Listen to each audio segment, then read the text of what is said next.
بس جو کوئی تم میں مریض ہو، اس میں بھی ایکسیپشن دے دی کہ اگر مریض ہو او علی سفر، یا وہ سفر میں ہو، فعدۃ من ایام اخر، تو وہ اپنی گنتی کو باقی دنوں میں پورا کر سکتا ہے۔ اب وہ سفر چاہے آرام دہ ہو یا غیر آرام دہ ہو، اس سے کوئی سروکار نہیں ہے، سفر میں وہ روزہ چھوڑ سکتا ہے، لیکن باقی دنوں میں گنتی پوری کرنی ہوگی۔ باقی اس کی ڈیٹیلز انشاءاللہ فقہی احکام و مسائل ہم اگلی نشست میں ڈسکس کریں گے۔ وَعَلَى الَّذِينَ يُطِيقُونَهُ فِدْيَةٌ طَعَامُ مِسْكِينٍ، اور وہ لوگ جو بڑی مشکل سے طاقت رکھتے ہیں روزہ رکھنے کی، یعنی بہت بوڑھے ہو چکے ہیں، بیمار ہیں، یا اسی طریقے سے کوئی حاملہ عورت ہے، کوئی دائمی مریض ہے شوگر وغیرہ کا، اس طرح کی جو صورتحال ہو، فِدْيَةٌ طَعَامُ مِسْكِينٍ، وہ فدیہ دے سکتا ہے مساکین کو۔ فَمَن تَطَوَّعَ خَيْرًا فَهُوَ خَيْرٌ لَهُ، اور جو کوئی اس سے بھی زیادہ اللہ کی راہ میں خرچ کرنا چاہے، یعنی ویسے تو ایک روزے کے بدلے ایک مسکین کو ایک وقت کھانا ہے، اگر کوئی زیادہ مساکین کو کھلانا چاہتا ہے، جتنا گڑ پاؤ گے اتنا ہی میٹھا ہوئے گا، تو اس کے لیے اتنا ہی بہتر ہے۔ وَأَن تَصُومُوا خَيْرٌ لَكُمْ، اور اگر تم روزہ رکھو تو اسی میں تمہارے لیے بہتری ہے۔ یہ نہ ہو کہ تھوڑی سی بیماری اور بہانہ کر کے کہو جی میں تو فدیہ ہی دے دینا، روزہ رکھنے کی کڑی لوڑ ہے۔ اِن كُنتُمْ تَعْلَمُونَ، اگر تم جانتے ہو، اگر تم جانتے ہو تو روزہ رکھنے میں ہی بہتری ہے۔ یعنی انسان سب سے بڑا خود اپنے اوپر جو ہے وہ گواہ ہے اور مفتی ہے، وہ بہتر سمجھتا ہے کہ مجھے کس طریقے سے چیزوں کو لے کر چلنا ہے۔ جیسے دنیاوی منفعت کے لیے وہ انسان چھوٹی چھوٹی چیزوں کا خیال رکھتا ہے، تو آخرت کے اعتبار سے بھی وہ خیال رکھے۔ اچھا، یہ جو آیت ہے وَعَلَى الَّذِينَ يُطِيقُونَهُ فِدْيَةٌ طَعَامُ مِسْكِينٍ، اس حوالے سے صحیح بخاری میں ایک حدیث ہے انٹرنیشنل نمبر کے مطابق 4505، جس میں ابن عباس کا قول ہے کہ یہ آیت منسوخ نہیں ہے، کیونکہ بعض اصحاب کا موقف ہے۔ صحیح بخاری میں 4507 نمبر حدیث آتی ہے، جس میں ابن عمر کا قول ہے کہ یہ آیت منسوخ ہے، یعنی ان کا موقف یہ ہے کہ یہ پہلے آپشن تھی کہ جو شخص مال دے سکتا ہے وہ مال دے لے، اور جو روزہ رکھ سکتا ہے وہ روزہ رکھ لے، یہ دونوں آپشن ہے، یعنی مریض والا چکر نہیں، جو مالدار ہے وہ صرف مال دے دے، چاہے وہ صحت مند بھی ہے تو روزہ رکھنے کی ضرورت نہیں ہے۔ یہ ابن عمر کا موقف ہے 4507، جبکہ ابن عباس کا موقف صحیح بخاری میں 4505 ہے، وہ یہ کہتے ہیں کہ یہ آیت منسوخ نہیں ہے، بلکہ اس سے مراد وہ بوڑھا اور بوڑھی ہیں یا بیمار شخص جس کو صحت یاب ہونے کی امید نہیں ہے اور بڑی مشکل سے وہ روزہ رکھنے پر قادر ہے، اس کے لیے روزہ نبھانا مشکل ہے۔ جیسا کہ بعض کا شوگر کی بیماری ایسی ہو سکتی ہے کہ انسان کے لیے مشکل ہو جائے آج کے دور کے اندر، یا بڑھاپا خود بہت بڑی بیماری ہے، کوئی 80-90 سال کا کوئی بزرگ ہے اور وہ روزہ نہیں رکھ سکتا، تو اس کے لیے یہ آپشن ہے کہ وہ اس کے بدلے فدیہ دے دے، ایک وقت کا مسکین کو کھانا کھلا دے۔ صحیح بخاری میں آتا ہے انس بن مالک جب بوڑھے ہو گئے تھے، ان کی عمر 100 سال کے قریب تھی، تو روزانہ وہ ایک مسکین کو کھانا کھلایا کرتے تھے گوشت کے ساتھ، دال نال نہیں، گوشت نال، اللہ کی راہ میں گوشت کے ساتھ کھانا۔ اور یہ بھی آتا ہے کہ وہ بسا اوقات 30 مساکین کو اکٹھا بٹھا کر کھانا کھلا دیا کرتے تھے 30 کے 30 روزوں کا۔ تو یہ دونوں طرح آپشن موجود ہے، جس طرح بھی کر لیا جائے۔ میں انشاءاللہ اگلی دفعہ اس پہ ڈیٹیل بات کروں گا۔ اگلی آیت سورۃ البقرہ آیت نمبر 185 رمضان مبارک کی فضیلت اور روزوں کی فرضیت اور شرعی احکام سے ریلیٹڈ ہے، یہ سب ٹاپک ہے اس کا۔ شہر رمضان الذی انزل فیہ القرآن، رمضان کا مہینہ وہ ہے جس میں نازل ہوا قرآن، یعنی یہ رمضان کی فضیلت ہے کہ قرآن اس میں نازل ہوا ہے۔ اور کب نازل ہوا؟ انا انزلناہ فی لیلۃ القدر، جس کے حوالے سے پچھلی دفعہ میری تقریباً کوئی 1 گھنٹہ 20 منٹ کی گفتگو ہے، مسئلہ نمبر نیو 44 شب برات اور شب قدر کے حوالے سے، میں آج اس کی ڈیٹیل میں نہیں جاؤں گا۔ ہدی للناس، جو انسانیت کے لیے ہدایت ہے، وبینات من الہدی، اور اس میں ہدایت کے روشن دلائل موجود ہیں، والفرقان، اور حق اور باطل میں تمیز کرنے والی یہ کتاب ہے۔ یعنی اولڈ ٹیسٹمنٹ، نیو ٹیسٹمنٹ کے بعد یہ اب فائنل ٹیسٹمنٹ ہے، الفرقان، حق اور باطل میں تمیز کرنے والی کتاب۔ یہ قرآن حکیم کے اعتبار سے رمضان کو فضیلت حاصل ہے کہ رمضان مبارک میں اللہ تعالیٰ کی طرف سے آخری پیغام قیامت تک کے لیے انسانیت کے پاس جو آیا وہ اس مہینے میں نازل ہوا۔ اب یہ بڑا ڈیٹیل طرف ٹاپک ہے، اس پہ میرے 2 لیکچرز ہیں۔ مسئلہ نمبر 1 امام الانبیاء کی دعوت قرآن 2 گھنٹے کا، اور حال ہی میں ریکارڈ ہوا ہے مسئلہ نمبر 167 رسول اللہ صلی اللہ علیہ وآلہ وسلم کی اپنی امت کے خلاف گواہی۔ جو سورۃ الفرقان کی آیت نمبر 30 ہے، وقال الرسول یا رب ان قوم اتخذوا هذا القرآن مہجورا، اور رسول اللہ صلی اللہ علیہ وسلم شکایت کریں گے قیامت کے دن کہ اے اللہ میری قوم نے قرآن کو پیٹ کے پیچھے ڈال دیا تھا، یعنی قرآن کے نظریات کو چھوڑ دیا تھا۔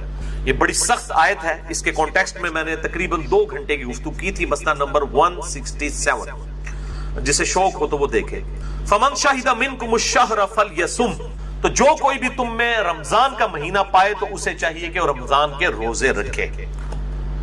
ومن کان مریضا، اور جو کوئی مریض ہو، او علی سفر، یا سفر پر ہو، فعدۃ من ایام اخر، تو وہ یہ گنتی بعد کے دنوں میں بھی پوری کر سکتا ہے۔ اللہ تعالیٰ کی طرف سے آسانی ہے مسافر کے لیے اور مریض کے لیے۔ یرید اللہ بکم اليسر، اللہ تعالیٰ تو تمہارے لیے آسانی چاہتا ہے، ولا یرید بکم العسر، اور اللہ تعالیٰ تمہارے لیے مشکل نہیں چاہتا۔ لیکن مولوی آپ کے لیے مشکل چاہتا ہے، کبھی آپ کے لیے آسانی نہیں چاہے گا۔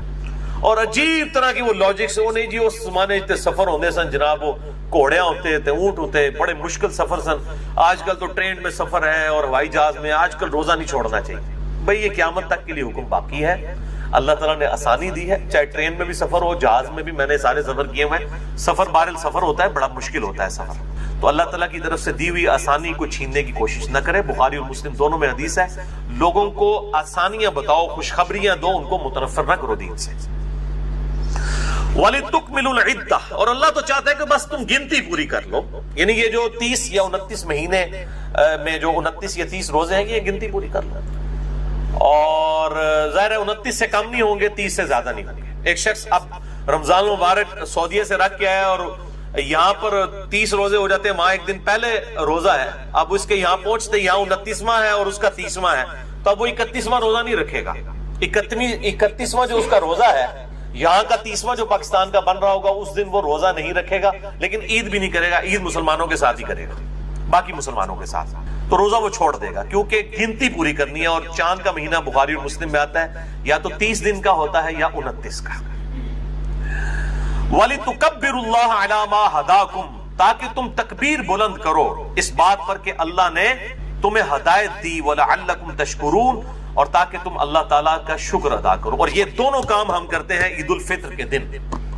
روزوں کی جب گنتی پوری ہوتی ہے تو عید الفطر کے دن ہم تکبیرات بھی بلند کرتے ہیں، اللہ اکبر اللہ اکبر، لا الہ الا اللہ واللہ اکبر، اللہ اکبر وللہ الحمد۔ ادھر بھی آیا نا کہ تم اس کی تکبیر بیان کرو اور شکر ادا کرو، حمد بھی کرتے ہیں ہم اس کا، تکبیر بھی بلند کرتے ہیں، اور یہ تکبیرات اہل سنت اور اہل تشیع کے درمیان کامن ہے، مسلمانوں کا اجماع ہے ان تکبیرات کے اوپر۔ عید الفطر کے موقع پر آہستہ آواز میں پڑھی جائیں گی، اور عید الاضحیٰ یعنی بڑی عید، قربانی کی عید کے موقع پر بلند آواز سے۔ اب اگلی جو آیت ہے سورۃ البقرہ آیت نمبر 186، وہ تیسرا ٹاپک ہے رمضان المبارک کی روحانی منزل کا حصول۔ یہ بہت کریٹیکل آیت ہے، اس آیت پہ کم از کم میں 5 گھنٹے بول سکتا ہوں۔ فی البدء وَإِذَا سَأَلَكَ عِبَادِي عَنِّي فَإِنِّي قَرِيبٌ، اے میرے محبوب صلی اللہ علیہ وآلہ وسلم، جب میرے بندے آپ سے میرے متعلق سوال کرتے ہیں تو فرماؤ میں تمہارے بالکل قریب ہوں۔ اجیب دعوت الداعی اذا دعان، ہر پکارنے والے کی پکار کو سنتا ہوں جب وہ مجھے پکارتا ہے، لیکن شرط کیا ہے؟ فَلْيَسْتَجِيبُوا لِي وَلْيُؤْمِنُوا بِي لَعَلَّهُمْ يَرْشُدُونَ، لیکن لوگوں کو بھی چاہیے کہ وہ میرا حکم مانے اور مجھ پر ایمان لائیں جیسا کہ ایمان لانے کا حق ہے، تاکہ وہ ہدایت پا جائیں، رشد و ہدایت پا جائیں۔ یعنی یہ ون وے ٹریفک نہیں ہے، گاڈ کو رسپانس کریں گے پھر آگے سے رسپانس ملے۔ والذین جاہدوا فینا لنہدینہم سبلنا، جو لوگ ہماری راہ میں کوشش کریں گے ہم ان کے لیے اپنی راہیں کھولیں۔ یہ نہیں ہے کہ انسان جو ہے وہ کوشش کوئی نہ کرے اور پھر کہے کہ اللہ تعالیٰ میرے ساتھ وہ والا معاملہ فرمائے، نہیں۔ جب میرے بندے آپ سے میرے متعلق سوال کریں فرما دیجئے میں تمہارے بالکل قریب ہوں، ہر پکارنے والے کی پکار کو سنتا ہوں جب وہ مجھے پکارے، لیکن لوگوں کو بھی چاہیے کہ میرا حکم مانے اور مجھ پر ایمان لائیں جیسا کہ ایمان لانے کا حق ہے۔ اب یہ بڑی امپورٹنٹ آیت ہے، اس کو میں نے ڈکلیئر کیا ہے انسانیت کا میگنا کارٹا۔ 13ویں صدی عیسوی کے اندر اور بعد میں پھر 17ویں صدی عیسوی کے اندر ریوائز کیا گیا۔ میگنا کارٹا ایک آئینی چارٹر تھا جو کنگڈم تھی انگلستان کی، اس کی طرف سے کہ بادشاہ پر عوام کے کیا حقوق ہیں، اور اس میں یہ تھا کہ ہر شخص کا یہ حق ہے کہ وہ بادشاہ وقت کا دروازہ کھٹکھٹا سکتا ہے، اسے کہا جاتا تھا میگنا کارٹا. انسانیت کا میگنا کارٹا یہ ہے کہ اللہ تعالیٰ فرماتا ہے کہ ہر شخص مجھ سے رابطہ کر سکتا ہے. جب میرے بندے میرے متعلق اے محبوب صلی اللہ علیہ وآلہ وسلم آپ سے سوال کریں تو آپ فرمائیے میں تمہارے بالکل قریب ہوں. ابھی بڑا اچھا موقع تھا کہ جب میرے بندے آپ سے میرے بارے میں پوچھیں تو آپ فرما دیجئے کہ میں عرش کے اوپر ہوں. یہ بھی تو کہا جا سکتا ہے. جس طرح آج سلفیوں کو فکر پڑ جاتی ہے جی وہ قریب کہہ دیا تو وہ کہیں وہ وحدت الوجود نہ ہو جائے، فلاں نہ ہو جائے، یہ تو بڑا خطرناک موقع تھا، یہاں تو یہ بات ہی نہیں کرنی چاہیے. تو اس لیے میں نے اس اعتبار سے بڑے ہی ایکسٹریم رویے ہیں جہمیہ کی طرف سے بھی اور آج کے بعض سلفی علماء کی طرف سے بھی، یہ بہت ایکسٹریم رویے ہیں. اللہ تعالیٰ اپنے عرش پر مستوی ہے جیسا کہ اس کی شان کے لائق ہے، اور وہ عرش پہ ہوتے ہوئے ہمارے ساتھ ہے جیسا کہ اس کی شان کے لائق ہے. اس کی تعویل کرنا جو ہے 11,000 وولٹ کو ہاتھ ڈالنے والی بات ہے. ورنہ صحیح مسلم میں حدیث ہے کہ ہر شخص کا دل رحمان کی 2 انگلیوں میں. یہ کہتے ہیں جی وہ اگر آپ کہیں گے اللہ ہمارے ساتھ ہے، جب آپ ٹوائلٹ جاتے ہیں اس وقت بھی اللہ ہوتا ہے. تو ان سے آگے پھکی والا سوال کریں کہ جب آپ ٹوائلٹ میں جاتے ہیں اس وقت رحمان کی 2 انگلیوں میں اللہ آپ کا دل ہوتا ہے؟ اب تو آپ الفاظ کو نہ پھر تعویل نہ کریں. یہ بڑا خطرناک معاملہ ہے. یہاں پہ بھی دیکھیں جب میرے بندے میرے بارے میں پوچھے تو فرماؤ بالکل قریب ہوں تمہارے. کیسے قریب ہوں؟ جیسا کہ اس کی شان کے لائق. اس حوالے سے ایک میرا کلپ ہے جس میں میں نے حنفیوں اور سلفیوں دونوں کے ایکسٹریم رویوں کا رد کیا، کیونکہ حنفی بعض کا بالکل جہمیوں والا عقیدہ پروپیگیٹ کرتے ہیں اور بعض سلفی، ساروں کی نہیں میں بات کر رہا، بعض سلفی جو ہے بالکل مجسمہ والا عقیدہ پروپیگیٹ کرتے ہیں. میرا ایک کلپ ہے یوٹیوب پہ، آپ لکھیں رومن میں اللہ کہاں ہے یا انگلش میں لکھ دیں ویئر از اللہ، سب سے ٹاپ پہ میرا وہ کلپ انشاءاللہ کھل جائے گا جس میں میں نے میرا خیال 12-13 منٹ میں یہ معاملہ کلیئر کیا ہے. تو میں یہ کسی موقع پہ بھی نہیں چھوڑوں گا کہ میں یہ ضرور ایڈریس کروں گا کہ اللہ تعالیٰ کے بارے میں عقائد اس طریقے سے پروپیگیٹ نہ کریں کہ وہ قیامت والے دن تھوڑے گاٹے فٹ ہو جائیں.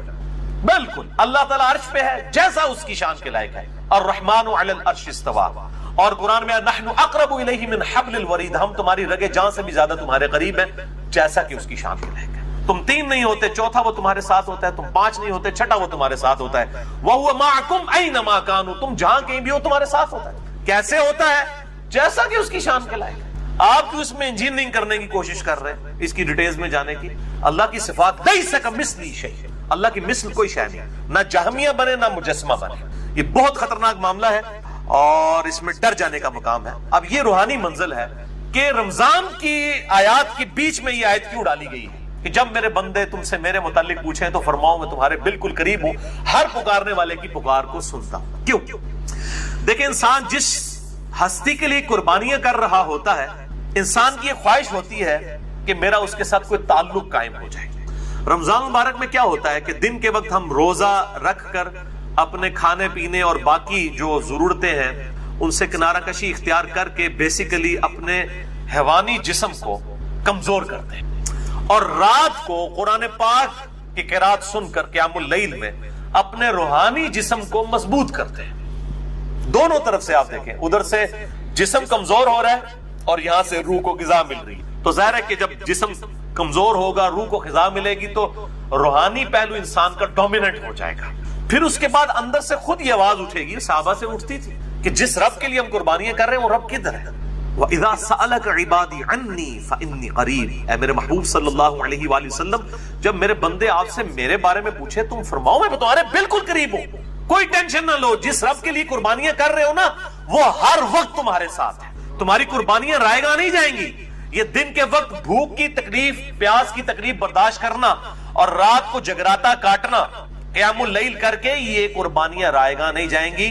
اور جب انسان کو یہ یقین ہونا کہ جس کے لیے انسان قربانی کر رہا ہے وہ اس کو دیکھ رہا ہے اس حال میں، تو انسان کو صبر نصیب ہو جاتا ہے. یہ دنیا میں بھی ہے. آپ کسی دنیاوی دوست کے لیے قربانی کریں اور تکلیف اٹھائیں اور آپ کو یہ پتا چل جائے کہ آپ کے دوست کو بھی یہ بات پتا چل گئی ہے کہ آپ کو اس کی تکلیف اٹھانی پڑ رہی ہے، تو ایک اندر سے روحانی خوشی ملتی ہے کہ یار جس کے لیے کر رہا تھا اس کو پتا چل گیا کہ میں نے اس کے لیے قربانی کی ہے. اور جس اللہ کے لیے جس نے ہمیں یہ سب کچھ دیا، ہمیں جان دی، اچھا جسم دیا، بال بچے دیے اور یہ دنیاوی سرکمسٹانسز دیے، اور پھر الٹیمیٹلی جنت میں ہمیشہ کی کامیابیاں انشاءاللہ مقدر ہونے والی ہیں، تو اس اللہ کے لیے بھی جب انسان اپنی کوئی قربانی پیش کرتا ہے تو انسان کے اندر سے یہ خواہش پیدا ہوتی ہے. اور اسی کا ذکر ہے جب میرے بندے پوچھیں فرماؤ تمہارے بالکل قریب ہوں، ہر پکارنے والے کی پکار کو سنتا ہوں، بشرطے کہ وہ میری بات بھی مانے اور مجھ پر ایمان لائے جیسا کہ ایمان لانے کا حق ہے. اسی کانٹیکسٹ میں 2 لیکچر بڑے امپورٹنٹ ہیں. مسئلہ نمبر 3 دعا صرف اللہ ہی سے، اس میں بھی میں نے اس کو ایڈریس کیا تھا، اور اسی کی ایکسٹینشن ہے مسئلہ نمبر 43 وسیلہ اور توسل کے صحیح احکام و مسائل، اور آج اس کی ڈیٹیل میں نہیں جاؤں گا. اگلی آیت سورۃ البقرہ آیت نمبر 187، یہ چوتھا ٹاپک ہے روزوں سے متعلق فقہی احکام و مسائل. اگلے ہفتے میں انشاءاللہ 70 کے قریب کور کروں گا. بہرحال کچھ اس میں کور ہو رہے ہیں، ان کو بھی اگلی دفعہ ڈیٹیل سے، آج صرف میں سرسری گزروں گا. احل لکم لیلۃ الصیام الرفث الی نسائکم، تمہارے لیے حلال کر دیا گیا ہے رمضان کی راتوں میں اپنی بیویوں کے ساتھ ازدواجی تعلق. ہن لباس لکم وانتم لباس لہن، تمہاری بیویاں تمہارا لباس ہے اور تم ان کا لباس. لباس اور جسم میں کوئی پردہ نہیں ہوتا. میاں بیوی ایک دوسرے کی عفت اور عصمت کی حفاظت کرنے کے اعتبار سے بھی لباس ہے، اور باقی بھی لباس تو ہیں. علم اللہ انکم کنتم تختانون انفسکم، اللہ تعالیٰ نے یہ جانچ لیا کہ تم اپنے جی میں خیانت کرتے تھے، گلٹی فیل کرتے تھے. فتاب علیکم، تو اللہ نے تم پر رجوع فرمایا. وعفا عنکم، اور تمہارے لیے ڈھیل فرما دی، تمہیں معاف فرما دیا، تمہارے لیے آسانی کر دی. فالآن باشروہن، پس آؤ اور اپنی بیویوں کے ساتھ ازدواجی تعلق قائم کرو. وابتغوا ما كتب اللہ لکم، اور اللہ سے طلب کرو جو اللہ نے تمہارے لیے مقدر کیا ہے، یعنی کہ نیک اولاد. اس آیت کے کانٹیکسٹ میں صحیح بخاری کے اندر انٹرنیشنل نمبر کے مطابق 4508 نمبر حدیث ہے. برا بن عازب رضی اللہ تعالیٰ عنہ کہتے ہیں کہ صحابہ کرام کے 2 گروہ تھے. ایک وہ تھے کہ جب رمضان کے روزے فرض ہوئے تو دن کے وقت تو ظاہر ہے کہ وہ بیویوں کے ساتھ ازدواجی تعلق نہیں رکھتے تھے روزے کی وجہ سے، لیکن بعض ایسے تھے جو رات کے وقت بھی اپنی بیویوں کے ساتھ تعلق نہیں رکھتے تھے، اور وہ سمجھتے تھے کہ یہ رمضان پورے کا پروٹوکول ہے. اور بعض ایسے تھے جو رات کے وقت تعلق قائم کرتے تھے اور وہ یہ سمجھتے تھے کہ یہ روزہ تو کھل چکا ہے، اب کوئی مسئلہ نہیں ہے، اور وہ لوگ حق پر بھی تھے. لیکن ساتھ ہی ان کے دل میں گلٹ بھی رہتا تھا. یہ جو الفاظ آئے نا کہ کنتم تختانون انفسکم، تم اپنے جی میں خیانت محسوس کرتے تھے. خیانت ہے نہیں تھی، لیکن اندر سے محسوس کرتے تھے کہ واضح حکم نہیں آیا، کہیں ہم غلطی نہ کر رہے ہو. تو اللہ تعالیٰ نے پھر حکم نازل فرما دیا تاکہ تمہارے لیے آسانی ہو جائے. تو پھر اللہ تعالیٰ نے یہ آیات نازل فرمائی کہ کوئی اس میں ممانعت نہیں ہے. دن کے وقت یہ پروٹوکول ہے، روزے کا کھانا پینا اور ازدواجی تعلق والا معاملہ جو ہے اس سے بچنا ہے. رات کے وقت ہے یہ معاملہ نہیں ہے. وَكُلُوا وَاشْرَبُوا حَتَّى يَتَبَيَّنَ لَكُمُ الْخَيْطُ الْأَبْيَضُ مِنَ الْخَيْطِ الْأَسْوَدِ، اور کھاتے پیتے رہو سحری کے وقت یہاں تک کہ جو سفید ڈورا ہے وہ رات کے جو سیاہ ڈورا ہے اس سے ممتاز ہو جائے. من الفجر، فجر کے وقت، یعنی فجر کے وقت جب آپ مشرق کی طرف منہ کریں تو سیاہی ہوتی ہے. جب فجر کا وقت داخل ہونے والا ہوتا ہے اس سے کافی دیر پہلے ہی ہلکی ہلکی سفیدی ظاہر ہوتی ہے، کیونکہ سورج اوپر آ رہا ہوتا ہے ود ریسپیکٹ ٹو زمین. اس کو ہم کہتے ہیں صبح کاذب، یعنی جھوٹی صبح. اس کے بعد پھر وہ روشنی ذرا نمایاں ہوتی ہے اور بالکل سفید افق پہ پھیل جاتی ہے. اس سے اوپر بلیک ہوتا ہے سارا معاملہ اور نیچے ہوتا ہے سفید. اس کو ہم کہتے ہیں صبح صادق. اس وقت فجر کا وقت داخل ہو جاتا ہے. وہ کالا اور سفید ڈورا ہے، فجر کا وقت داخل ہو جاتا ہے اور سحری کا وقت ختم ہو جاتا ہے. اور پھر جب سورج کی ٹکیا باہر آنا شروع ہوتی ہے اس وقت فجر کا وقت بھی ختم ہو جاتا ہے. تو یہ کہا جا رہا ہے فجر کے وقت جو سفید اور سیاہ ڈورے ہیں جب وہ ممتاز ہو جائیں، یعنی صبح کاذب صبح صادق میں کنورٹ ہو جائے، پھر کھانا پینا چھوڑ دو. آج کل بڑا آسان ہے، اور ٹائم ٹیبل بنے ہیں، میں انشاءاللہ اگلی دفعہ بتاؤں گا. اینڈرائڈ ایپس بنی ہیں پرو مسلم اور باقی، میں انشاءاللہ اگلی دفعہ ڈیٹیل کے ساتھ اسے ڈسکس کروں گا. بہرحال اسی کانٹیکسٹ میں صحیح بخاری میں ایک حدیث ہے 4509. عدی بن حاتم کہتے ہیں کہ جب میں نے یہ آیت پڑھی تو انہوں نے اپنے تکیے، اپنے سرہانے، ایک سفید رنگ کا دھاگا اور ایک کالے رنگ کا دھاگا رکھ لیا، اور وہ رات کے اندھیرے میں اس کو دیکھتے رہتے تھے. جب ان دونوں کا کلر واضح ہو جاتا تھا نا تو وہ کہتے تھے اچھا اب سحری کا وقت ختم ہو گیا. تو نبی صلی اللہ علیہ وآلہ وسلم کو آ کر عرض کی تو آپ صلی اللہ علیہ وسلم مسکرائے اور آپ نے مزاح کے طور پہ فرمایا کہ تیرا تکیہ اتنا چوڑا ہے کہ آسمان کے ڈورے اس کے نیچے آ جاتے ہیں. اس سے مراد آسمان کے ڈورے ہیں، آسمان پہ جو سفید اور سیاہ ڈورا ہے یہ والے ڈورے نہیں ہیں. اس سے یہ بات پتہ چلی کہ اجتہاد صحابی کا بھی غلط ہو سکتا ہے صحیح حدیث کے مقابلے میں. اب انہوں نے اجتہاد ہی کیا نا، تو نبی صلی اللہ علیہ وسلم کی صحیح حدیث انہیں پہنچی تو ان کو پتا چلا کہ یہ اجتہاد غلط تھا. یہ پھکی ہے خصوصاً اپنے مقلدین علماء اور بھائیوں کے لیے جو کہتے ہیں اجتہاد. تو یہ اجتہاد کو ہم بھی مانتے ہیں لیکن کتاب و سنت اجماع کے بعد. اجتہاد تو صحابی کا بھی غلط ہو سکتا ہے کتاب و سنت کے مقابلے میں. وہ صحابی کا اجتہاد ہی تھا نا کہ کالا اور سفید ڈورا, انہوں نے اپنے دماغ سے سوچا, لیکن اللہ کے نبی کی حدیث آئی, آپ نے فرمایا کہ نہیں اس سے مراد وہ ہے.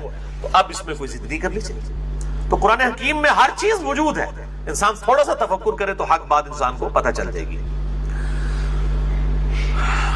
ثم اتم الصیام الی اللیل, اور پھر اس کے بعد روزے کو رات تک مکمل کرو.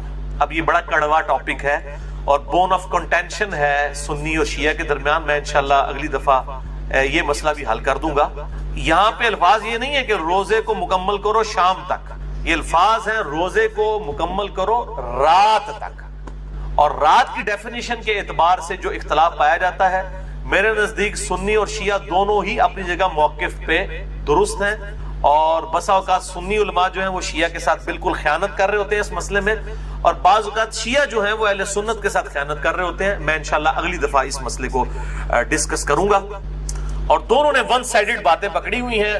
اب یہ سارے حدیث بتا رہے ہوتے ہیں جی افطار میں جلدی کرو, حالانکہ یہ بھی حدیث موجود ہے قیامت والے دن آپ صلی اللہ علیہ وسلم کو ایسا منظر بھی دکھایا گیا ہے کہ دوزخ کے اندر لوگ الٹے لٹکے ہوئے ہیں جو وقت سے پہلے روزہ کھول لیا کرتے ہیں. اب ہم یہ پوچھتے ہیں یہ وقت سے پہلے کھولنے والے کون ہیں؟ اہل تشیع کے بارے میں تو یہ ہے کہ وہ لیٹ کھولتے ہیں. پہلے کون کھول رہے ہیں؟ پہلے وہ کھول لیں جن کے ٹائم ٹیبل غلط بنے ہوئے ہیں. ان کو شرم بھی نہیں آتی, ہر سال لوگوں کے روزے ہیں وہ جی افطار میں جلدی کریں. افطار میں جلدی کا یہ مطلب تو نہیں کہ آپ روزہ ابھی گروپ پورا بھی نہیں ہوا اور آپ کے بزرگ بابے غلط ٹائم ٹیبل بنا گئے ہوئے ہیں, آپ ان کے مطابق چلیں. میں ہمارے جیلم میں تو میں نے خصوصاً اہل حدیث مکتبہ فکر کے تو روزے شاید 25-30 سال سے کسی کا بھی صحیح نہ ہو, کیونکہ ان کا ٹائم ٹیبل مغرب کے وقت 4-5 منٹ جو ہے پہلے ہے. اور کئی بار بالکل آپ بلند مقام پہ چڑھے تو آپ کو روشنی نظر بھی آئے گی. ان کو بتایا کہ بھی آپ دارالاسلام پبلیکیشن خود اہل حدیث کا ادارہ ہے, ان کا آپ ٹائم ٹیبل دیکھ لیں, اس میں 4-5 منٹ کا آپ کا فرق ہے. تو یہ انشاءاللہ میں اگلی دفعہ اس کو ڈسکس کروں گا, چھوڑوں گا نہیں, کیونکہ اللہ تعالیٰ نے جڑی شے مسلط کر دیتی ہے وہ تو پھر مسلط ہوئے گی انشاءاللہ تعالی. وَلَا تُبَاشِرُوهُنَّ وَأَنْتُمْ عَاكِفُونَ فِي الْمَسَاجِدِ, اور عورتوں کے ساتھ ازدواجی تعلق مت قائم کرو جب تم مسجدوں میں اعتکاف کیے ہوئے ہو. اس سے یہ بات پتہ چلی کہ عورت بھی مسجد میں اعتکاف کر سکتی ہے, لیکن میں نے پچھلی دفعہ بتایا تھا جب حالات فیوریبل ہوں. آج کے جو حالات ہیں اس کے اندر بہتر یہ ہے کہ عورت گھروں میں ہی اعتکاف کرے.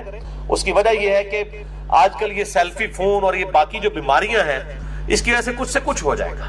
اللہ یہ کہ جہاں پہ آپ کو کنفرم ہو کہ اس طرح کی کوئی بےہودگی نہیں ہے تو وہاں پر سیکیورٹی بھی ہو ہر اعتبار سے.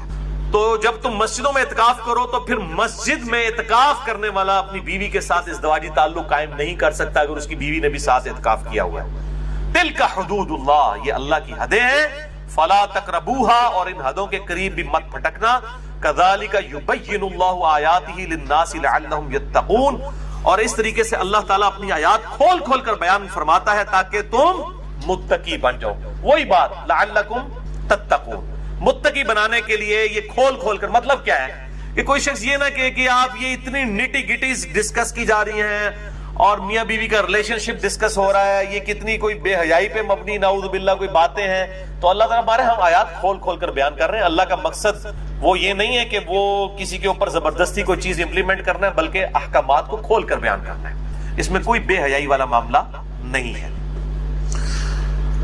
اب آخری آیت اسی کانٹیکسٹ میں سورۃ البقرہ کی آیت نمبر 188 جس میں 5واں ٹاپک ہے روزوں سے تقوی کے حصول کا لٹمس ٹیسٹ. ہاں جی, یہ آ رہی ہوں کوڑیاں گلا, کس کے روزے قبول ہیں اور کون روزے کا مقصد حاصل کرے گا تقوی والا. بڑا خطرناک لٹمس ٹیسٹ ہے چیک کرنے کے لیے, ٹیسٹر. وَلَا تَأْكُلُوا أَمْوَالَكُمْ بَيْنَكُمْ بِالْبَاطِلِ, مت ہڑپ کرو آپس میں ایک دوسرے کا مال حرام طریقے سے. اب رمضان کا مہینہ آ رہا ہے, چیزیں مہنگی کر دی ہیں, ملاوٹ کرنی شروع کر دی ہے, اور وہ سمجھ رہے ہیں رمضان کا مہینہ تو ہم برکتیں لوٹ رہے ہیں, لعنتیں لوٹ رہے ہیں. مت ہڑپ کرو آپس میں ایک دوسرے کا مال حرام طریقے سے. وَتُدْلُوا بِهَا إِلَى الْحُكَّامِ, اور اس مال کو رشوت کا ذریعہ نہ بناؤ حکمرانوں تک پہنچنے کے لیے. کیوں؟ لِتَأْكُلُوا فَرِيقًا مِّنْ أَمْوَالِ النَّاسِ بِالْإِثْمِ, کہ ایک فریق دوسرے فریق کا مال کھا لے گناہ کے ساتھ. یعنی رشوت دے کے کسی کے پلاٹ پہ قبضہ کر لیا, کسی کے جائیداد ہتھیار لی رشوت کے ذریعے, اور وہ گناہ اس کو پتہ بھی ہے کہ گناہ کا کام وہ کر رہا ہے. وَأَنْتُمْ تَعْلَمُونَ جبکہ تم جانتے تو ہو. لوگ بڑے بولے بن کے مجھے بھی فون کر کے پوچھ رہے ہوتے ہیں علی بھائی یہ جائز ہے ناجائز ہے. میں پہلے پوچھ رہا ہوں تہاڈا کیا خیال ہے جائز ہے ناجائز ہے؟ نہیں جی لگتا تو ناجائز ہی ہے. تو میں نے کو پوچھ رہے ہوں. اللہ تعالیٰ بھی کہہ رہا ہے وَأَنْتُمْ تَعْلَمُونَ جبکہ تم یہ جانتے بھی ہو کہ غلط کام کر رہے ہو. یہ دل کا جو مفتی ہے نا بہت بڑا مفتی ہے. میں اس پہ بھی حدیث بھی ایک بتاتا ہوں دل کے مفتی کے اوپر, صحیح مسلم کی حدیث اسی کانٹیکسٹ میں. تو یہ رمضان میں جو چور بازاری کی ہوتی ہے اور چیزوں کو مہنگا کرتے ہیں یہ ان کے لیے ہے کہ رمضان سے وہی برکت حاصل کرے گا جو حرام خوری نہ کرنے والا ہو. تو رزق حلال از دا لٹمس ٹیسٹ آف ایمان. ایمان کا لٹمس ٹیسٹ ایک یہ بھی ہے کہ رزق حلال ہے یا حرام ہے. اگر رزق حرام ہے تو کوئی تقوی نہیں ہے, کوئی روزے نہیں ہیں. یہ کہتے ہیں پتہ نہیں قبول ہوئے نہیں, پتہ لگ گیا جناب تہاڈے تے کنفرم نہیں ہوئے جڑے اس طرح دے کام کرتے ہیں. تو میں ان کو پھر بتاتا ہوں آج کنفرم نہیں ہوئے تہاڈے قبول. قرآن اس لکھے حرام خوری کرنے والوں کا کہاں پہ روزہ قبول ہے, کسی کو دھوکہ دینے والے کا, کسی کے ساتھ زیادتی کرنے والے کا. اور ایک طرف سے مال ہڑپ کر کے لوگوں کی افطاریاں کروا رہے ہوتے ہیں. ٹھیک ہے جی, وہ سمجھتے ہیں ہم بڑا کوئی نیکی کا کام کر رہے ہیں. حرام کا مال کھا کر حرام مال کیوں اللہ تعالیٰ کنڈیم فرما رہا ہے؟ کیونکہ یہ حقوق العباد کا مسئلہ ہے. جب آپ حرام کما رہے ہیں تو کسی دوسرے کا حق جو ہے وہ غصب کر رہے ہیں. اصل میں آپ پیسے تو لے رہے ہیں اس سے پورے, لیکن مال میں خیانت کر کے اس کو دے رہے ہیں. تو یہ حقوق العباد کا مسئلہ ہے, اس لیے اللہ تعالیٰ اس معاملے میں سختی فرماتا ہے. اب یہ اتنا کڑوا ٹاپک ہے, اس پہ گھنٹوں بولا جا سکتا ہے, لیکن اس کو سکپ بھی نہیں کیا جا سکتا. میں 3 حدیثیں رزق حلال کے کانٹیکسٹ میں یہاں پہ بیان کر دوں تاکہ پتہ چلے روزے کس کے قبول ہیں. باقی جسے ڈیٹیل چاہیے ہو تو مسئلہ نمبر 51 ہے میرا, رزق حرام کی مذمت اور دنیا پرستی کا انجام اور اس کا علاج, اہل سنت پاک.com ہماری ویب سائٹ پہ. اب قرآن پاک اب بند کر دیں, یہ ٹاپک مکمل ہو گیا. یہ 3 حدیثیں, اس کے بعد 17 حدیث بیان کر کے لیکچر کنکلوڈ انشاءاللہ. رزق حلال کے کانٹیکسٹ میں پہلی حدیث صحیح بخاری سے اور مشکات میں اس کا نمبر ہے 2761. آپ صلی اللہ علیہ وآلہ وسلم نے فرمایا لوگوں پر ایک ایسا زمانہ بھی آئے گا کہ انسان اس چیز کی پرواہ نہیں کرے گا کہ اس کا مال حلال طریقے سے آ رہا ہے یا حرام طریقے سے. وَلِعَوْذُ بِاللَّهِ تعالی, یہ اسی دور کے لیے بات ہو رہی ہے. لوگ پرواہ نہیں کریں گے اس بات, اور نہیں جی نہیں حلال سے تو گزارا ہی نہیں ہوتا, وہ سارے ہی کر دینے جی, انسان پرواہ ہی نہیں کرے گا. تو جو دل کا مفتی ہے وہ بتا دیتا ہے کہ یہ حلال طریقے سے آ رہا ہے یا حرام. وہ سن لیا حدیث صحیح مسلم کی مشکات میں ہے 5073. آپ صلی اللہ علیہ وآلہ وسلم نے فرمایا گناہ وہ جو تیرے دل میں کھٹکے اور تو اس بات سے ڈرے کہ لوگ اس پر مطلع نہ ہو جائیں. یعنی جس گناہ کے بارے میں آپ کو یہ کھٹکا ہونا کہ اگر لوگوں کو پتا چل گیا کہ یہ میں نے کیا کیا ہے تو سمجھ لیں وہ گناہ ہے. یہ لوگ جو پوچھ کے فون کر کے پوچھ رہے ہوتے ہیں نا, میں ان کو کہتا ہوں آپ اعلانیہ پبلک کو بتائیں کہ ہم یہ کام کر رہے ہیں تو انشاءاللہ. وہ جی دودھ میں پانی نہ ملائیں جی, خالص دودھ کتنے 100 روپے کلو ہی دے سکتے ہیں نا جی, 60 روپے کیڑا ہے, لوگوں کو پتا ہے نا کہ 60 روپے کیڑا خالص ہے, پانی والا ہوگا. تو آپ لکھ کے لگا دیں کہ یہ 60 روپے کلو دودھ ہے اور پانی کی ملاوٹ کے ساتھ. اگر آپ سمجھتے ہیں گناہ کا کام نہیں ہے لکھ کے لگا دیں. ہاں پھر کوئی لے تو پھر آپ پہ کوئی گناہ نہیں. دودھ میں پانی ملانا کوئی ملاوٹ نہیں ہے, اس کا چھپانا ملاوٹ ہے. آپ لکھیں کہ پانی والا دودھ 60 روپے, خالص دودھ 100 روپے, لیں گے لوگوں کو پتہ چل دے گا.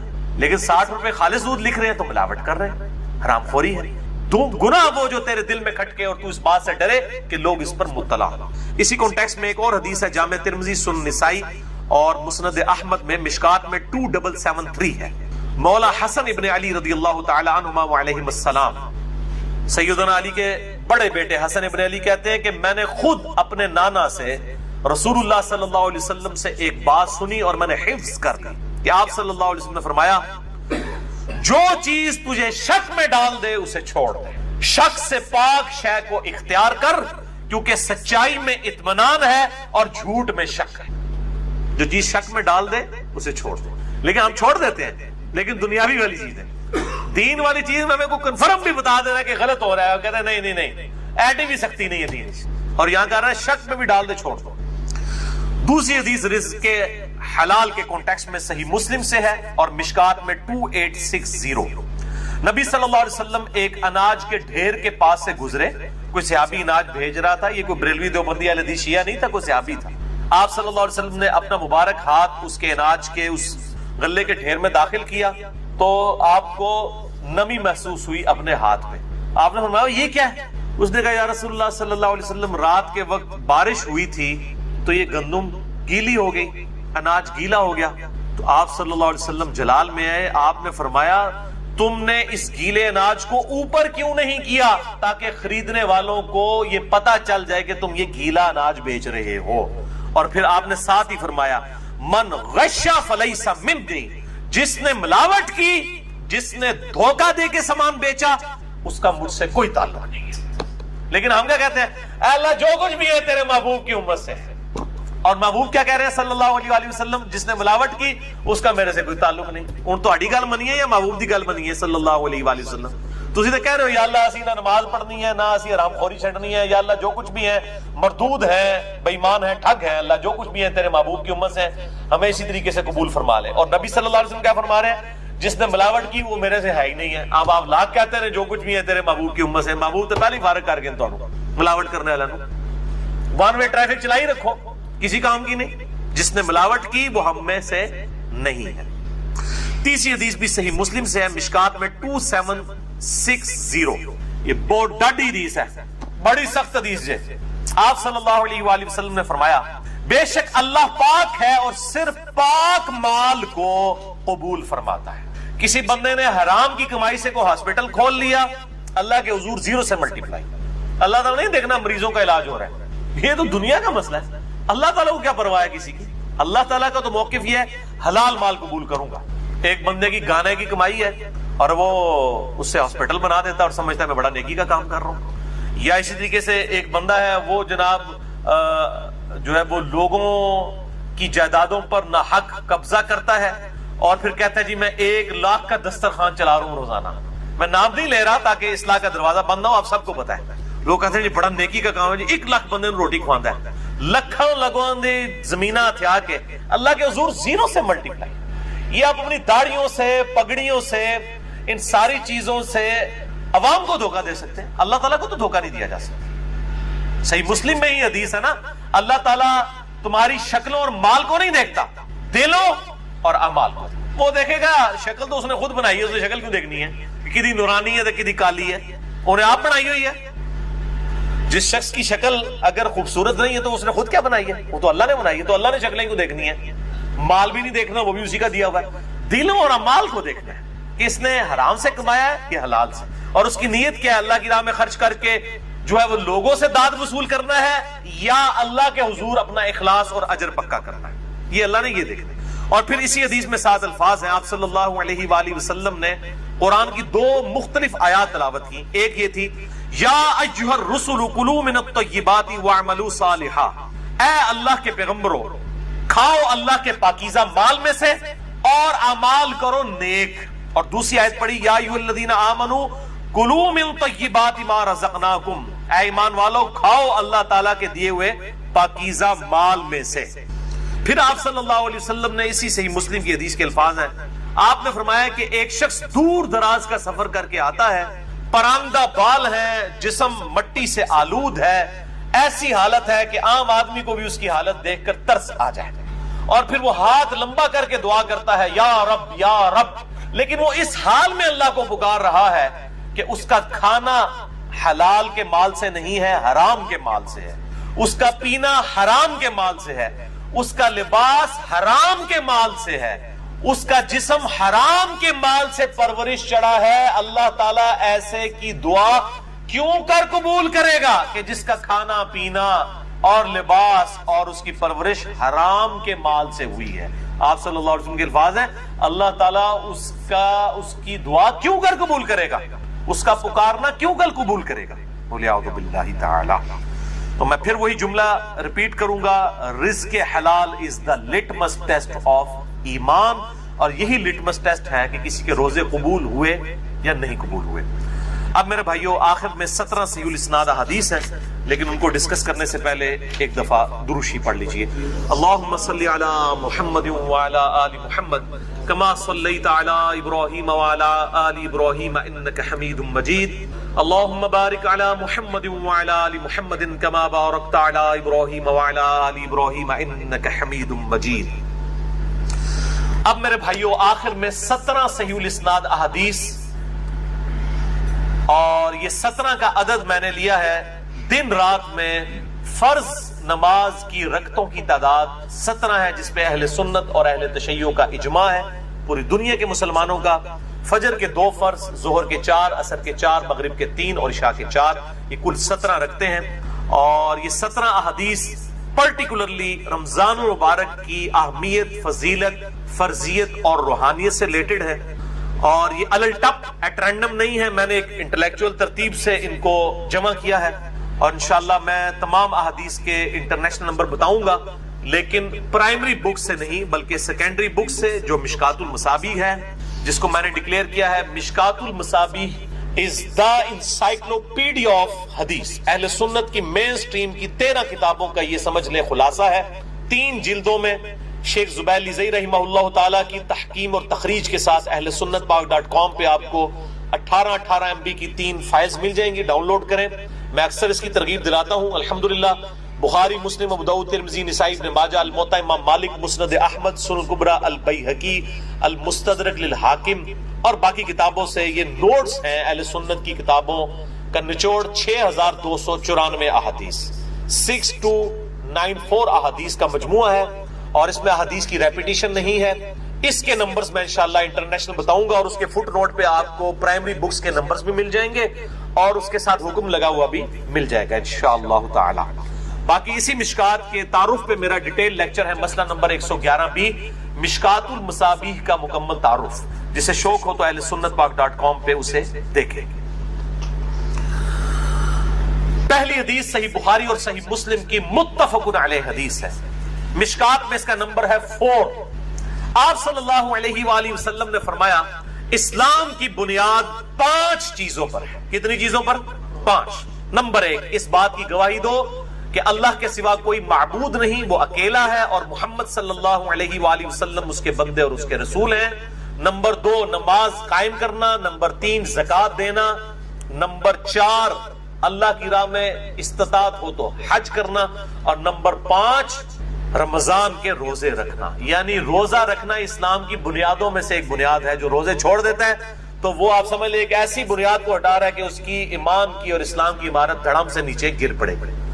یہ وہ عمارت نہیں ہے کہ جس میں 5 میں سے ایک ستون ہٹا لے تو 4 تے کھلوتی رہے گی، نہ بھائی جی، جی 4 تے چلنے والی گڈی